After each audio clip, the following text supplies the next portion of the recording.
আমার কাছ থেকে একটা ভুট্টি গরু কিনছে 2 লাখ টাকা মূল্যে, সেটার বাবদ আমার কাছে 50,000 টাকা অগ্রিম দেওয়া আছে। আমার কাছে একটা ফ্ল্যাগ ভি গরু কিনছে, সেটার বাবদ 11 লাখ টাকা মূল্যে, সেটার বাবদ আমার কাছে 9.5 লক্ষ টাকা অ্যাডভান্স দেওয়া আছে। আর একটা ছাগল কিনছে বিটল প্রজাতির 12 লক্ষ টাকা দামে, সেটার বাবদ আমার কাছে 1 লক্ষ টাকা অ্যাডভান্স দেওয়া আছে। টোটাল তাহলে 11 লাখ টাকা আপনার কাছে অ্যাডভান্স? জি জি, আমার কাছে 11 লাখ, টোটাল বিল হয়েছে 25 লক্ষ টাকা, যার মধ্যে 11 লক্ষ টাকা আমার কাছে অ্যাডভান্স দেওয়া আছে। তাকে ডাকা হলে তো আমরা বুঝতে পারবো তার নিশ্চয়ই তার কোনো এক্সপ্লানেশন আছে, নিশ্চয়ই তার আয়ের কোনো সোর্স আছে, না হলে সেই বা এরকম অপকর্ম করবে। এটা তো তাকে সুযোগ দিতে হবে, তার সে সুযোগ পেলে নিশ্চয়ই আসবেন, কথা বলবেন, তাহলেই বোঝা যাবে তার কতখানি অবৈধ, কতখানি তিনি তার নিজস্ব সম্পদ দিয়ে বৃদ্ধি করেছেন। তো সে ধারাবাহিকতায় প্রিয় দর্শক, আজ আমি এমন এক কুখ্যাত পুলিশ কর্মকর্তার মুখোশ আপনাদের সামনে উন্মোচন করতে চলেছি, যিনি একাধিকবার চাঁদাবাজি করতে গিয়ে তিনি ধরা খেয়েছেন। তিনি বর্তমানে বাংলাদেশ আর্মড পুলিশ ব্যাটালিয়নের ডিআইজি অপারেশনস এর মতো একটি গুরুত্বপূর্ণ পদে দায়িত্ব পালন করছেন। প্রিয় দর্শক, আসসালামু আলাইকুম। অবশেষে ডিবি হারুন স্যারের মুখোশ উন্মোচন হয়ে গেল। আজকের এই ভিডিওতে আপনারা চাঞ্চল্যকর কিছু তথ্য জানতে পারবেন, যে ভিডিওগুলো আগে কেউ কোথাও দেখেননি। সেই সাথে যে ভিডিওর অংশ বেশি দেখে শুরু করেছিলাম, সেই ভিডিওগুলো আপনারা বিস্তারিত মাধ্যমে দেখতে পারবেন। বেশি কথা বলবো না, আপনাদের বিস্তারিত ভিডিওতে নিয়ে যাবো। বিস্তারিত ভিডিওতে যাওয়ার আগে কে কোথা থেকে আমার এই কাঙ্ক্ষিত ভিডিওটি দেখছেন অবশ্যই কমেন্ট বক্সে বলে যাবেন। প্রিয় দর্শক, এই ভিডিওতে একটি লাইক দিয়ে চলুন আমরা ধারাবাহিকভাবে সেই বিস্তারিত ভিডিওগুলো একে একে দেখে আসি। দর্শক, আজ আমি এমন এক কুখ্যাত পুলিশ কর্মকর্তার মুখোশ আপনাদের সামনে উন্মোচন করতে চলেছি, যিনি একাধিকবার চাঁদাবাজি করতে গিয়ে তিনি ধরা খেয়েছেন। তিনি বর্তমানে বাংলাদেশ আর্মড পুলিশ ব্যাটালিয়নের ডিআইজি অপারেশনস এর মতো একটি গুরুত্বপূর্ণ পদে দায়িত্ব পালন করছেন। এবং এই কুখ্যাত পুলিশ কর্মকর্তা মোল্লা নজরুল ইসলাম তার দীর্ঘ কর্মজীবনে তিনি কিন্তু বাটপার, চিটার এবং চাঁদাবাজ হিসেবেই কিন্তু দুর্নাম কুড়িয়েছেন এবং নিজেকে অন্যতম শ্রেষ্ঠ একজন চাঁদাবাজ হিসেবেও তিনি প্রমাণ করেছেন। এবং এই প্রমাণটি তিনি করেছেন কিন্তু আজ থেকে প্রায় 11 বছর আগে। এবং ওই 11 বছর আগে তিনি ছিলেন গোয়েন্দা পুলিশের উপকমিশনার।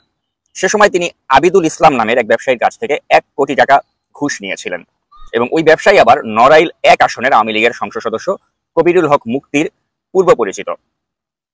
কবিরুল হক মুক্তি এই ঘটনায় মোল্লা নজরুল ইসলামকে অভিযুক্ত করে দুদকে লিখিত অভিযোগ দায়ের করেছিলেন। এবং সে সময় এই মোল্লা নজরুল তার টিম পাঠিয়ে এই ব্যবসায়ীর কাছ থেকে চাঁদা নেওয়ার যে চেষ্টা করেছিলেন, বিভিন্ন অডিও কথোপকথন, বিভিন্ন ব্যাংকের যে থেকে যে টাকা নেওয়া হয়েছে সেই রিসিট ইত্যাদি যাবতীয় ডকুমেন্টস কিন্তু দুদকে সাবমিট করেছিলেন এই কবিরুল হক মুক্তি।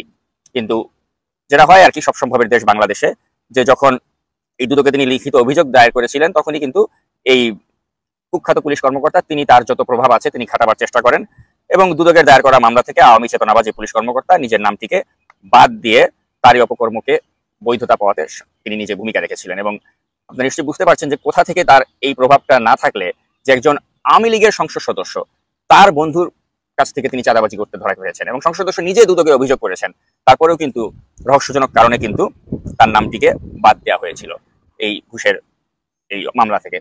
তো বুঝে নেন প্রিয় দর্শক যে তার প্রভাবটা কত বেশি। এবং এ ব্যাপারে যখন এই সংসদ সদস্যের সাথে যোগাযোগ করা হয়েছিল তিনি বলেছেন যে এই মোল্লা নজরুল তো আসলে আমার এলাকার ছেলে, ছোট ভাইয়ের মতো, তো সে বারবার এসে আমার কাছে বলেছিল যে আমি অভিযুক্তি প্রত্যাহার করে নেই এবং আমি যদি প্রত্যাহার না করি তাহলে তার হয়তো চাকরিও থাকবে না। তো আমি মানবিক দিক বিবেচনা করে আমি তাকে এই বিষয়টি থেকে প্রত্যাহার করতে আমি ভূমিকা রেখেছি এবং আবিদুল ইসলামকে সাথে নিয়ে আমি তার সাথে যে দ্বন্দ্ব সেটা মীমাংসা করিয়ে দিই। তো বুঝুন তাহলে এই হচ্ছে অবস্থা প্রিয় দর্শক, যে কিভাবে একটা চাঁদাবাজকে বাঁচিয়ে দেওয়া হলো। এখন যদি একটা মানুষ প্রকৃতপক্ষে অনুতপ্ত হয়ে থাকে চাঁদাবাজি করতে গিয়ে, যদি সে বুঝতে পারে যে আমি ভুল করেছি, মাপ চাই এবং তাকে যদি একবার ক্ষমা করে দেওয়া হয়, আমরা তর্কের খাতিরে না হয় মেনে নিলাম যে ঠিক আছে একবার সে একটা অনুতপ্ত হয়েছে, ভুল করেছে, না মাফ করে দেওয়া হলো। কিন্তু এখানেই তো শেষ নয়। এই মহা বাটপার এই মোল্লা নজরুল ইসলাম এর পরেও তো সে একাধিকবার চাঁদাবাজি করেছে, বিভিন্ন গুরুত্বপূর্ণ ব্যক্তিবর্গের সাথে চাঁদাবাজি করেছে, করে কট খেয়েছে। তারপরেও কি সেরকম কোনো দৃশ্যমান পদক্ষেপ তার বিরুদ্ধে নেওয়া হয়নি। এবং সেই বিষয়গুলি প্রিয় দর্শক আজ আমি আপনাদের সামনে উপস্থাপন করতে চলেছি। এবং শেখ হাসিনা কিন্তু নানা সময় এই কুখ্যাত পুলিশ কর্মকর্তাকে তিনি পুরস্কার দিয়েছেন, পুরস্কৃত করেছেন, তার নিজের হাত থেকে এই ব্যক্তি পুরস্কার পেয়েছে। অথচ তার দলের বড় বড় সংসদ সদস্য বা নেতা কর্মীদের থেকেও কিন্তু এই পুলিশ কর্মকর্তা তিনি চাঁদাবাজি করেছেন, করে তিনি অভিযুক্ত হয়েছেন, তার বিরুদ্ধে দুদকে অভিযোগ জমা করেছে, তারপরেও কিন্তু তার কিছু হয়নি। অর্থাৎ বুঝুন যে তার খুঁটির জোর কত। ছাত্রলীগ করেছেন, এটা তো একটা অন্যতম কারণ, ছাত্রলীগ করেছেন তিনি, ওইটা একটা খুঁটির জোর তার ছিল। এবং সবচেয়ে বড় কথা যে দুর্নীতিবাজদেরকে শেখ হাসিনা তিনি পৃষ্ঠপোষকতা করে আনন্দ পান, কারণ তার এই অবৈধ শাসনকে বা এই রেজিমকে টিকিয়ে রাখার জন্য এ ধরনের মোল্লা নজরুলের মতো চোর বাটপার বা দুর্নীতিবাজকে কিন্তু তার প্রয়োজন, যার মধ্যে ইনসাফ আছে, যিনি সৎ মানুষ, তাকে কিন্তু শেখ হাসিনার প্রয়োজন নেই। কারণ তার মধ্যে তো মনুষ্যত্ব থাকতে পারে, তার মধ্যে বিবেক জাগ্রত হতে পারে। কিন্তু যারা আসাদুজ্জামান মিয়ার মতো, যারা বেনজিরের মতো বা যারা মোল্লা নজরুলের মতো, তাদের মধ্যে তো মনুষ্যত্ব নেই, বিবেক নেই, তারা দুর্নীতিবাজ, তারা চাঁদাবাজ। তারা এরকম নিজেরা খারাপ দেখেই তো আরেকটা খারাপ রেজিমকে কন্টিনিউশনের ক্ষেত্রে ভূমিকা রাখবে, এবং এই কারণে কিন্তু শেখ হাসিনা বেছে বেছে এই ধরনের লোকগুলোকেই পুরস্কৃত করেন। তো নানা সময় শেখ হাসিনা কিন্তু এই ব্যক্তিটিকে বিভিন্ন গুরুত্বপূর্ণ পদে প্রদান করেছেন। এবং আরেকটি তথ্য হচ্ছে যে বিএনপি শাসনামলেও কিন্তু এই মোল্লা নজরুল তিনি সুবিধাজনক অবস্থানেই ছিলেন, তার কিন্তু কোনো অসুবিধা ঘটেনি বিএনপি শাসনামলে, কারণ তার পিতা ছিলেন তার এলাকার থানা বিএনপির সহসভাপতি। তো ওই প্রভাবটাকে তিনি কাজে লাগিয়েছিলেন বিএনপি শাসনামলে। আবার তার ভাই জাতীয় পার্টির রাজনীতির সাথে সম্পৃক্ত, অর্থাৎ যখন যে সরকার ক্ষমতায় এসেছে তিনি কিন্তু সেই সরকারকে তিনি কনভিন্স করতে পেরেছিলেন। তার বাবার প্রভাবে তিনি বিএনপি সরকারকে কনভিন্স করেছেন, আর নিজে তো ছাত্রলীগের রাজনীতির সাথে জড়িত ছিলেন, সেই হিসাবে আওয়ামী লীগকে তো তিনি ম্যানেজ করে চলতে পেরেছেনই। তো এখন এই ডিবিতে উপপুলিশ কমিশনার থাকাকালীন এই মোল্লা নজরুল কিন্তু শুধু যে ওই আওয়ামী লীগের একজন সংসদ সদস্য তার ব্যবসায়ী বন্ধুর সাথে চাঁদাবাজি করে ধরা খেয়েছেন তা কিন্তু নয়, তিনি আরো একটি রং নাম্বারে তিনি ডায়াল করেছিলেন, এবং তিনি শেখ রেহানার দেবর যিনি অর্থাৎ নিরাপত্তা উপদেষ্টা তারেক সিদ্দিকী, তার ভাই শফিক সিদ্দিকীর প্রতিষ্ঠানেও কিন্তু চাঁদাবাজি করতে গিয়ে ধরা খেয়েছিলেন। এবং এই ঘটনার শাস্তি হিসেবেই কিন্তু পরবর্তীতে ডিবি থেকে তাকে সরিয়ে দেওয়া হয়েছিল, এবং তাকে একটি অত্যন্ত ছোট জেলা হিসেবে পরিচিত জয়পুরহাট, সেই জয়পুরহাটে কিন্তু তাকে পরবর্তীতে বদলি করে দেওয়া হয় এর শাস্তি হিসেবে। কিন্তু সেখানে গিয়েও কিন্তু তিনি তার দুর্নীতি এবং অনিয়ম অব্যাহত রাখেন, এবং যে কারণে পরবর্তীতে তাকে ওএসডি করা হয়, এবং লম্বা সময় তিনি তার এই ওএসডিটা কিন্তু বহাল ছিল, এবং পরবর্তীতে তাকে পানিশমেন্ট পোস্টিং হিসেবে সিআইডি এর মানি লন্ডারিং সেকশনে দেওয়া হয়।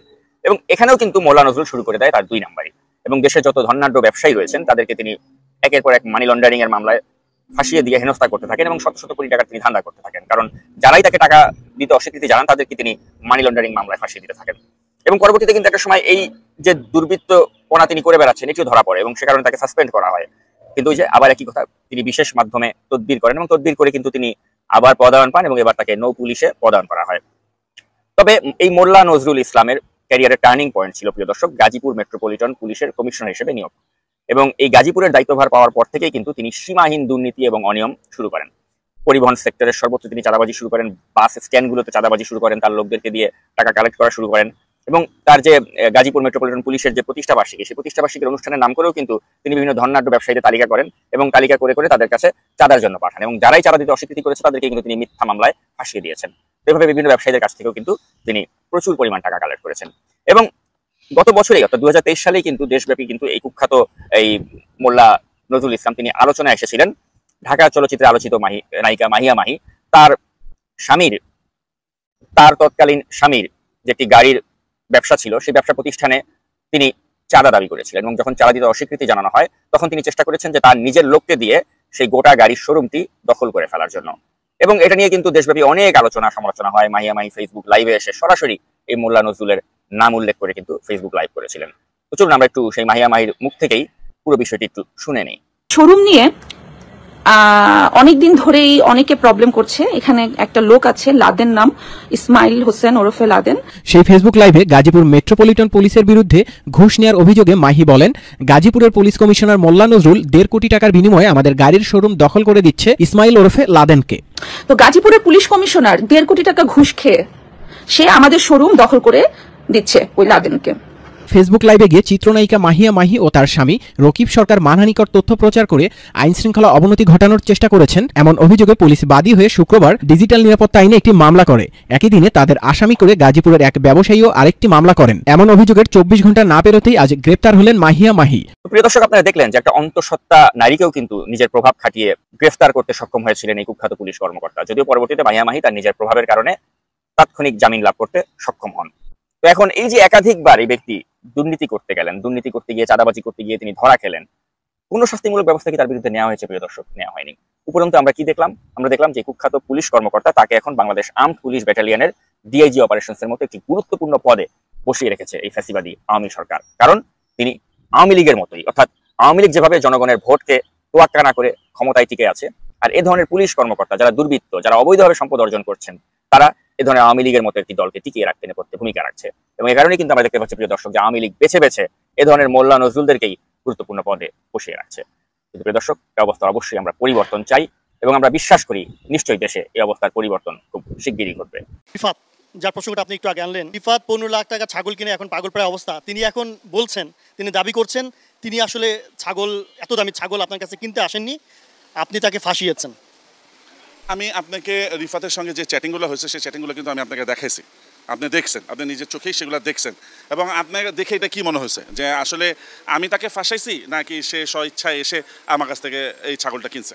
মানে তার কাছে যে বিক্রি করলেন আপনি আপনি চ্যাটিংগুলো দেখিয়েছেন, সে কোনো অগ্রিম করেছে বা হচ্ছে যে অগ্রিম টাকা জমা দিয়েছে আপনার কাছে? জি সে ছাগল বাবদ আমাকে 1 লক্ষ টাকা অগ্রিম দিছে।